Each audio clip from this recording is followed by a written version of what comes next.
Vader, ons dankie vir Suid-Afrika en vir die planne wat U het vir hierdie land. Here, alhoewel daar baie probleme en uitdagings is, bid ek dat geen wapen wat in hierdie land gevorm word, sal seëvier nie.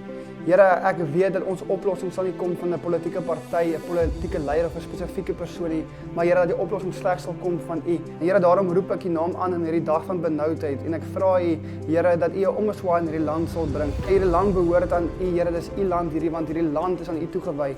Vader, ek bid dat elke gelowige sal opstaan en hulle liefde vir U in die openbaar sal verklaar. Dat ons sal loop soos wat U geloop het en Here, dat ons die koninkryk goed sal verteenwoordig vir 'n wêreld wat U nie ken nie. Here, ons weet dit is nie U wil dat enigiemand verlore moet gaan nie, maar dat almal ewige lewe moet beerwe. Here, ek bid dat die kerk se hande vat en sal saamwerk. Dat nie sal gaan oor 'n spesifieke persoon, 'n spesifieke organisasie of denominasie nie, maar Here, dat dit sal gaan oor die uitbreiding van die koninkryk. Vader, ek bid dat ons sal opstaan vir die waarheid van die woord en dat ons nie ons knie sal buig voor die kultuur van hierdie wêreld nie.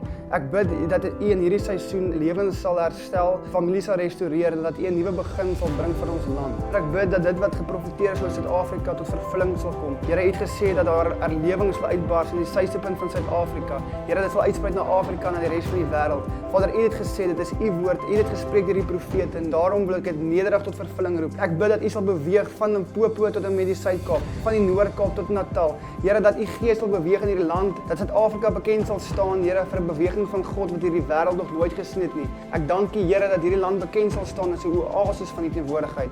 Ek dank U vir die perfekte plan wat U het vir Suid-Afrika en dat ons deel van dit kan wees en dat ons U glorie geopenbaar sal sien in hierdie tyd en in hierdie seisoen.